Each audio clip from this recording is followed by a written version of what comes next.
up all, I'm Propagandist. Welcome back to some more RWBY Volume 9 reactions, reacting to episode 6 today, Confessions in Cumulonimbus Clouds. I have to say that slowly because otherwise I'll trip over the words. First thing you'll actually notice is, of course, that I'm not in the same room that I was recording in for the previous episode. So, I did mention, of course, last time that there was a possibility that reactions to episodes from here on out might occasionally get delayed, just because I was going through a move to a new apartment. Fortunately, that seems to have gone smoothly so far, and I'm actually able to record this in a fairly prompt fashion. So, it is Sunday 26th of March as I'm going to record, so as usual, the day after the episode went live on Crunchyroll. So I'm going to be watching this one, getting my reaction to it whilst I have a bit of free time between unpacking my stuff and getting things all sorted out here.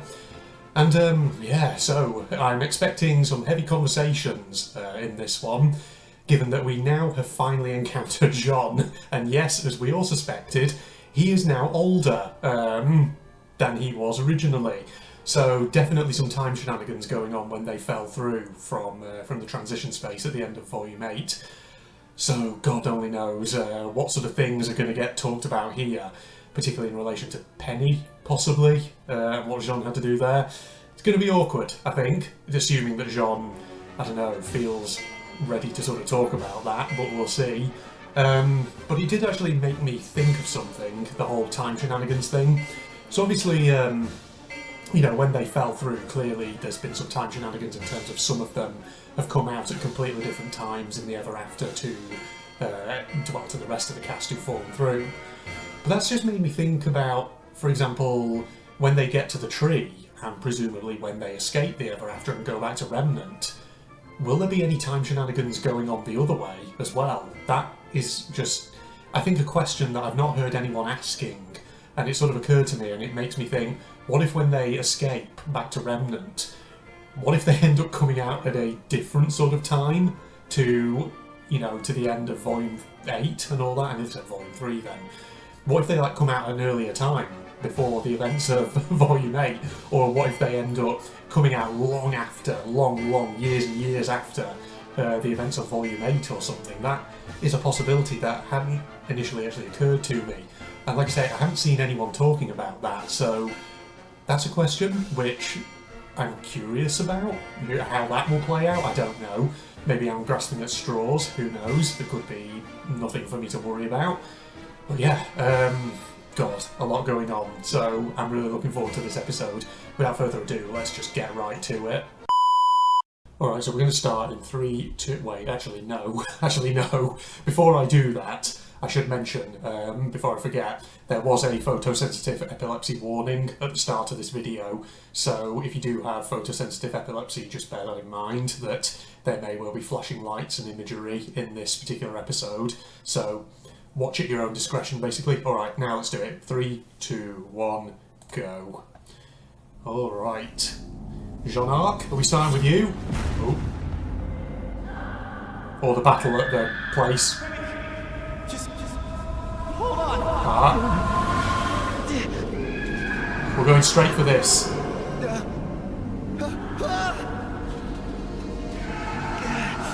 Oh boy. Oh, that's Crescent Rose. That was Crescent Rose. He emerged at the same place as Crescent Rose, did he? Don't forget your sword, John. So how many years has it been? Because he definitely looked older at the end of the last episode. Am I? Or maybe he didn't emerge where Crescent Rose was located, because I can't see it there. So did he meet Alex? Because obviously if he's the Rusted Knight of the fairy tale, then... Ugh. Clock tree? I don't like the roots on that thing. Very Alice in Wonderland.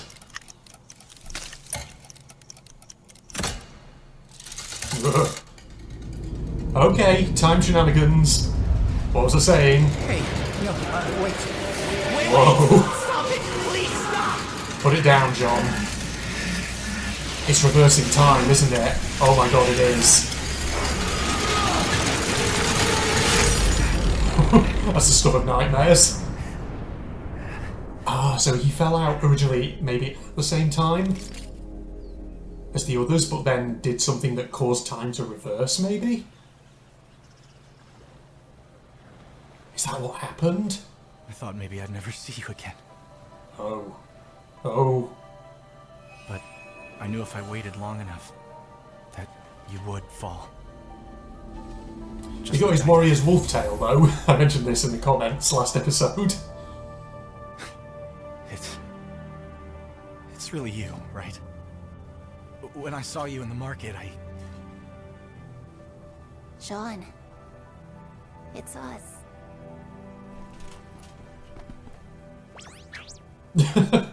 Little. How did you find us? How are you the Rusted Knight? And when did you get so... mature? What happened in Atlas? After the rest of us fell? Oh no.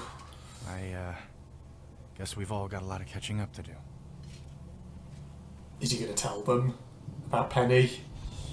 She's got 2 relics now? Yeah. And with Cinder, the ability to get another. She doesn't know where the beacon relic is. Well, there's that to be thankful for, at least. We lost Atlas and the relic. But we got everyone out safely. Jean said so. We risked their home to save the relic, and we failed. Getting everyone out has to count for something. What good is saving anybody if Salem just destroys the world anyway? That's how Ironwood thought. You don't mean that. Are you done? We need to move before the weather turns, or it's going to take us a lot longer to get to safety. I never mentioned this in the last episode as well, but his steed is called Juniper. I didn't quite register at first for some reason. Later. Come on. Oh, Jean. Taking command there. So, where are we going again? My village. I still can't believe you made it all the way from the Crimson Keep on your own. Not on our own. We had help. Oh. Yeah. I hope the cat is okay. What is with the cat? What cat? Uh-oh. That cat! Oh, there it is. Speak of the devil. Why is it you always find the thing you're looking for in the very last place you look? Sean! Oh my! It has been an indeterminate amount of time, hasn't it? Storm So, clouds. How have you been? Storm Wait, clouds? You 2 know each other? Well, they'd have to. From the story. Oh, John. I think there's a misunderstanding. The cat can get us all out of here. We don't have time for this. We've got to get to my village. Don't worry. We don't need a guide.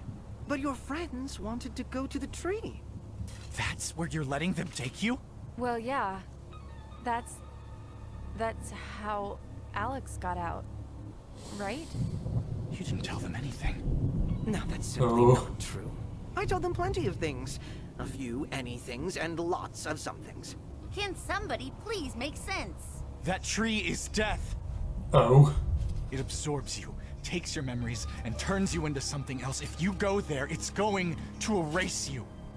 They call it ascension here. Ascension. It is. Oh. Wait. The tree is what causes ascension? That's what got the herbalist. The roots of the tree. Pretty curious that you neglected to mention that. Oh, excellent penmanship. But you are not from here. It won't do that to you guys. Then what happened to Lewis? Lewis? Who? Sorry, Alex's who? brother. What? That can't be right. She had a brother? Oh. Why didn't you mention him? Well, you never asked, silly. It was always Alex this and Alex that. We've been following this story the whole time, and it's not even true? Interesting. Let's go. So Got a did plan. Alex ever make it out? You after what? How many years? Can everyone please stop? This is a lot to take in. Huh? Looks like we're stuck at a crossroads then. Oh. What did he do? Oh boy. Oh, this is interesting. Damn it. Oh, we're here Welcome now. to a thunderstorm. Thunderstorm? Weather pattern that creates a physical manifestation of a mental or emotional problem. So, we appear to be at a metaphorical and literal crossroads. How perfectly, stupidly ever after it. This place really is the pits. Oh, The only way out is to resolve the problem or wait until the storm passes. Weiss, are you okay? Oh God, Okay, jeez. I asked for that. I feel like I say that a lot in these reactions. And Blake? Is Weiss okay? Had something bigger to work. Is she alright? Oh, yeah, where's Yang and Blake? Oh, you are on this scene that we saw in the trailer. That's not a good situation. We need to get to that platform. But how do we take the next step? Stand on the ropes, maybe? I don't know. Oh, wow, that was a good little transition there.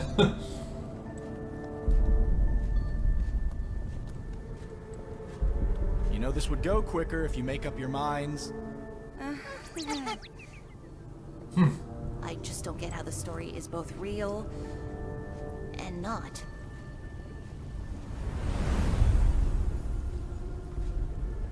It all happened. Just not the way Alex said when she wrote it. Oh. Does that show regrets when you look into it? So, what? She just lied? Things you lost. No idea. So who is Waiting for you to Alex? fall. For years, Ah, here we go. somebody else showed up first. Here we It was go. Alex. And her brother, Lewis. 2 siblings from Remnant. I told them I was from there too. I was waiting for my friends. Once I started helping them, it didn't take long for me to figure out I was in her story. I was the rusted knight. But things weren't always the same as the book. Like Alex. She wasn't just a little petulant or inconsiderate. She was selfish. Cruel. Like this whole world was simply make-believe and the rules didn't apply to her. Lewis was the kind one. The clever one. We went places she didn't mention in the story. Like the herbalist. Something changed there. Whatever he said to her, she wasn't the same after that. She lost all trust in us. Started accusing us of things. The more I tried to get the story back on track, the more she distrusted me. Was it my fault? Did I change the story? I couldn't even be the make-believe hero. I didn't have time to make it right. The rusted knight drank the poison in her stead. She said she wouldn't let anyone get in the way of her leaving. That she'd do whatever it takes. And then she was gone. So I'm not really saying much, but So, not exactly my favorite story anymore. I'm so sorry. Wait, why don't you trust the cat then? The cat's role in the Ever After. I figured it out later when the cat came back for me once Alex left. When people lose their way here, the cat convinces them somehow. Either to keep performing their role or to go to the tree and get a new one. The cat calls it healing, but it's manipulation. The cat was never helping Alex or you. Their purpose here is to feed the tree. To keep the cycle going. How can you be sure? Because the cat took Alex and Lewis there. But only one of them made it back to our world. interesting. Well. So what happened to Lewis? That's the question. You alright? I'll feel a lot better when we're together on that platform. Oh. Keep saying that. Is it a password or something? No, it's Together! desire. Platform! You're supposed to be together. No luck? I'm sure you'll figure it out, though. Say Bumblebee. You're good at that. That might You make think it so? appear. Well, yeah. You've got a really good Yes, brain. yes.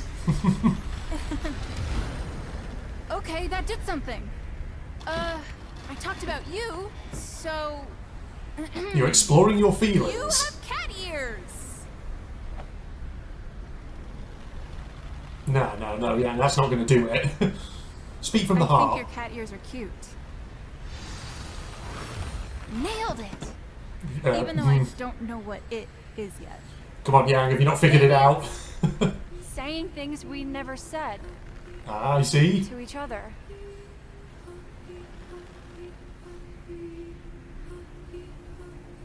I think you're an extraordinary person. See? Even the ever after wants Bumblebee to happen. Always the first to lighten a situation. You act bravely when you're afraid.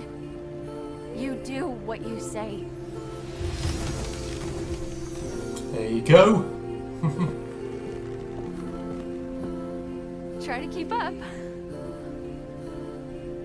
I like that you've never been intimidated by me, even when you didn't like me all that much.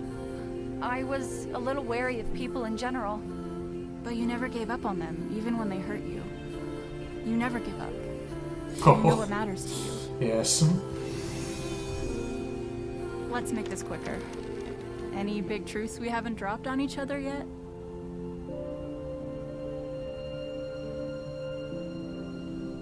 Passes the storm. Oh!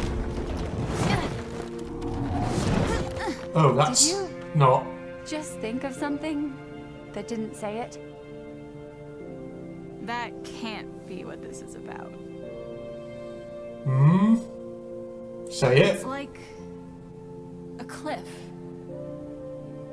And if I do it, I'm just going to fall. Is this I fear think of we're rejection? already falling. Is this the moment? Just say it. Is this the moment? Yang.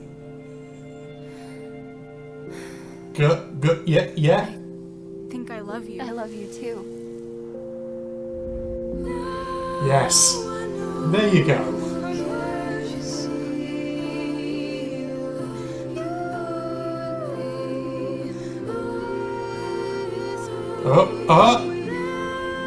That's the moment everyone's been waiting for, I think, isn't it? It finally happened. That's a heartwarming way to, heartwarming way to, what's the word I'm looking for? Not end the episode, because we're not at the end yet, but... Oh god, look who it is. This time you were in the first place I looked, rather than the last. Jean told us. Oh, I thought there was more to the story. You're accusing me of something. Same page now. You're the one who gives afterends to the tree. Why haven't you been telling us the truth? Sorry, I've got something in my eye. Afterins get all higgledy-piggledy. I help them return to the ever after, yes. But you're not afterins. I'm not taking you there to ascend. I'm taking you there because you all have such delightful information for me. You pretended like you'd never heard of the story when you met us. But Jean had already told you. I think old Jean's maybe a few sandberries short of a picnic these days. Oh. Wouldn't you say? What's what you're saying? What happened when you took Alex and Louis to the tree? I don't know. She had told me she'd take me with her through the door to Remnant, but she tricked me. Just like all of you. You only want to use me in the same way I've only seen others as sources for knowledge and entertainment. Well, at least now I know what not. Is he guilt tripping? We I feel like he's we guilt just want to tripping. get home. Thank you for this lesson, Ruby, Rose, Huntress. I'll be on my way now. Stay with your friend.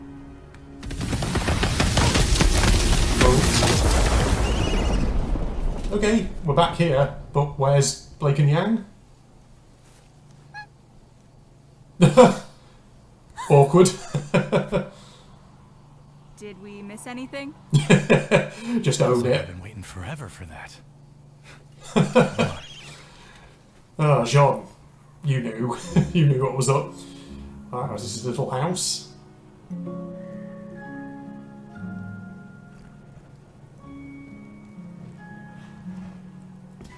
Hey, there's something I've been holding on to for you. Crescent Rose.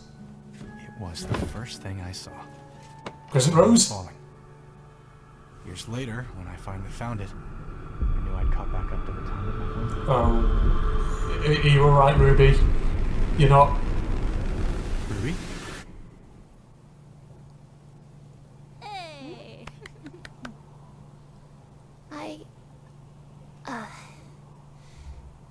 Thank you, Sean. Don't mention it. Sean, what did happen to Lewis? Oh no. I thought Stu was going to ask about Penny then, but... Alex traded him to the tree in order to leave. And then she wrote him out of the story. Oh. Good night, everyone. I've just had a thought. And maybe I'll share it a bit later, but... Are we at the end of the episode? We are. Okay. There's a lot of interesting stuff going down there, ladies and gentlemen. Very interesting. So yeah, we got more Jean there, but we got a lot of exposition as well. Real good stuff. Alright, yeah, I've got some thoughts that I want to share, so I'll just jump cut here whilst I stop the recording and all that. 1 second, everybody. So like I say, yeah, I've got a couple of thoughts coming out of that episode that I want to share, because, like I say, really interesting stuff. So, first one I'll start with there is just that whole thing John was saying about how he believed that Alex basically traded her brother to the tree so that she could escape from the ever after. Now, there's a lot of speculation, of course, that at some point in this franchise, Jean could well die, because it's just going back to the fact that, of course, he and Team Juniper were all based on, you know, real-life historical or mythological figures who in their, you know, respective timelines or folklore actually died. And so, you know, we saw that with Pyrrha, for instance, in Volume 3. She's based on Achilles, she then got shot in the ankle, her Achilles healed, and then she was killed. So, you know, naturally that's where a lot of the speculation comes from, that eventually Jean is going to die, because he's based on Joan of Arc, who died. She was burnt at the stake. And of course, in the opening credits of Volume 9, you see the Rusted Knight surrounded by fire, things like that. Now that's got me thinking here, is the way this is going to play out, is it going to be the case that maybe they're going to get to the tree, and is Jean going to sacrifice himself so that Team RWBY can escape back to the Remnant? Back to the Remnant? To Remnant, rather. Is that where it's going? I have a feeling that's where it could be going, I'm not sure. And if so, that's going to be, it's going to be, I think, quite tough, that is, on the viewers to watch. Because Jean as a character has grown so much over the course of this franchise. He has come so far. So yeah, I'm kind of wondering, like, how do you conclude the arc for a character like Jean, for instance? How do you kind of bring that character's story to its sort of logical endpoint? So... Now I'm kind of concerned that that's where this volume might be going, that Jean, we might lose him at the end of this one. I don't know. Who knows? But yeah, good lord. So that's my first thought that I just wanted to put out there right now. Second thought actually is on Bumblebee. So it's official. It's happened. It's now officially a ship. We knew that Rooster Teeth were, of course, moving in that direction for quite some time, since probably about sort of, you know, Volume 4, when they started introducing Yang feeling sore at Blake leaving and all that. And, you know, it was quite heartwarming to actually see those characters opening up to one another much more transparently, to put it that way. And the thing is, like, I've always sort of looked back on Bumblebee as a ship, and I know it's been a very controversial one in the RWBY fandom, so I never really followed a lot of the so-called shipping wars from a couple of years ago, because I know there were like lots of people out there who had very polarised opinions about the idea of Bumblebee, about the idea of pairing those two characters. There were a lot of people who were sort of strongly against it, who thought, no, the dynamic of Yang and Blake has always been that they're just close friends, why would they suddenly change that now? And then, you know, people on the other side who were fans of the idea of shipping them, who thought, you know, actually I would love to see that. And I know that, you know, back in the day, from what I've heard, that debate between those two sides of that ship got very heated, and sometimes it just got very over the top and a bit crazy. And, you know, I was never really part of that because, to be honest, I never really had any sort of character ships that I was massively into. So, yeah, I was just clear of that because I was never really part of that whole aspect of the fandom, to be honest. And, but, you know, it's interesting to think when I look back at myself, you know, what were my attitudes to Bumblebee, you know, several years ago, back in like volume 3, 4, 2, 3, 4, and where are my sort of attitudes to Bumblebee as a ship now? And I do think, you know, Bumblebee as a ship has grown on me over time. I'll admit, you know, when I first started hearing conversations about it, I was kind of indifferent to it. I didn't really have any sort of inclinations one way or the other. Because yeah, like, you know, from volumes 1 through 3, for example, you know, I'd been one of those who'd always just felt like the dynamic between Yang and Blake had always just been they were good friends. But I'd never been sort of close to the idea of, you know, potentially pairing those two characters in, you know, more than just a platonic sense. And I will confess, you know, that over sort of volume 4, you know, Blake for me as a character, I was never sort of really invested in her. She did, I don't know, sometimes her motivations were clear for some of her behaviour in volume 4, but I was never sort of too kind of taken with that behaviour, to put it that way.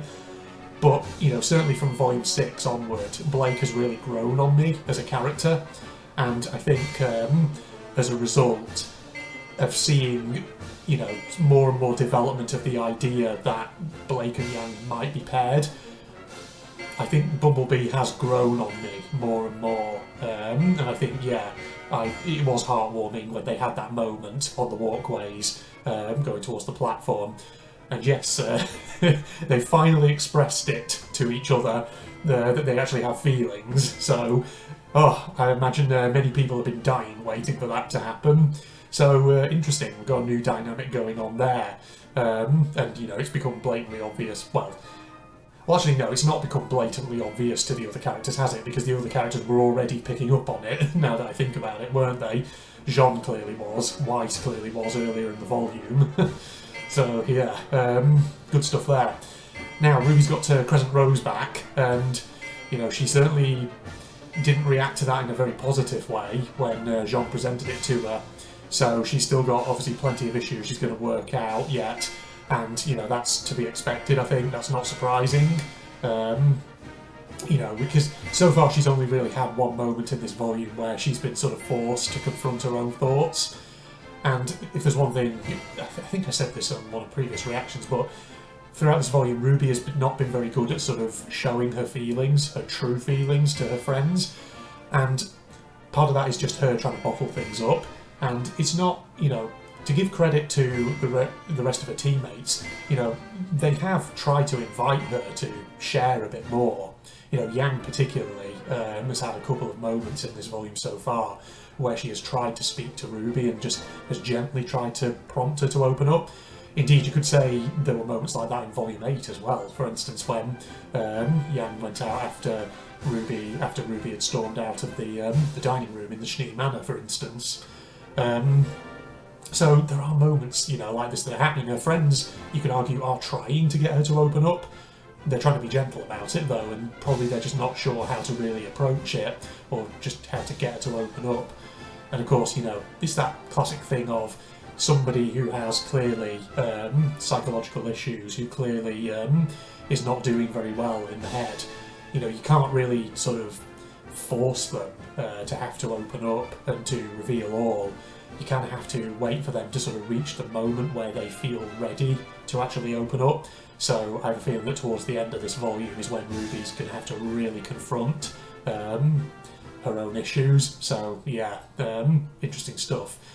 But yeah, it's definitely time shenanigans going on. That's pretty much been confirmed. So I'm kind of curious though, because of the whole thing with the tree with the watches on it that John encountered when he landed in the Ever After. So did he originally land at roughly the sort of same time as the rest of Team RWBY, or did he land at a different time, or was it the case that he landed at the same time, but then he interfered with the tree with the clocks on it, and that's what caused time to go all weird, and it like reversed him or something like that back in time.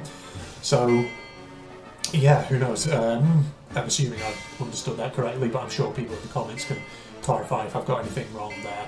But yeah, there's just so much interesting stuff in this episode. And yeah, we learned a lot about Alex and Lewis. So we learned that, you know, Alex may not have been telling the entire truth in her story, and all that, which, you know, is not really surprising, because earlier in the volume, I think, you know, Yang had been pretty clear that Alex was not a very nice person in the Ever After story that, you know, they've all read as kids. So interesting. Interesting that she neglected, of course, to mention anything about her brother. So we knew that Jean had encountered Alex at some point. He's been there for years. He is the Rusted Knight of the story and all that. And it seems that Alex basically tried to poison him, and then the Curious Cat presumably gave him new purpose and all that. So yeah, he decided not to go to the tree, and he learned the true nature of it. So that does beg the question now, like I said earlier, of how are they going to get out of the Ever After? And that is why I'm sort of concerned about the potential for John maybe to end up sacrificing himself. So we'll have to see how that goes, ladies and gents. Now, I think, yeah, I think that's most of, you know, everything I wanted to talk about thoughts-wise coming out of this episode. So yeah, I hope you enjoyed that, ladies and gentlemen, and, you know, leave your thoughts, theories, thoughts on anything that I've talked about there. Leave that down below in the comments. I always love interacting and listening to, not listening, but reading people's thoughts and all that. And it's great to be here now in my new apartment and able to actually do these reactions in a fairly timely fashion. So like I say, hopefully I'll still be able to do them like the day after the episodes go live on Crunchyroll and all that. And probably, as time goes by, you'll probably see the room around me start to fill up with furnishings, maybe shelves, put some of my books on and things like that. And you can still see a few things just over my shoulder there. A picture or something in the background, some books down there as well that I need to sort out. So yeah, this room will get probably more and more furnished over time. At the moment it's quite empty, so yeah, I hope there's not too much like a too much of like a reverb on my voice or anything like that. There shouldn't be, but I'll see on the footage. If there is, there's probably not much I can do about that, but yeah, hopefully it's not too distracting if it is that. Other than that, let's wrap up here, ladies and gentlemen, so thank you once again for joining me. If you're not aware, of course, Propagandist is my second channel. My main channel, linked down in the description, is General Red Strategist, where I do a lot of gaming content, admittedly very unoriginal Let's Plays, things like that, but if you're into gaming content, especially eclectic gaming content of all kinds of genres, then there may well be something in there that you would enjoy, so go check it out and all that. Other than that, I will see you, well, I won't see you actually, what am I saying? We will see RWBY Volume 7, Episode 9 Volume... Sorry, RWBY Volume 9, Episode 7, next time, ladies and gentlemen. And other than that, I'm signing off now. Goodbye, everybody.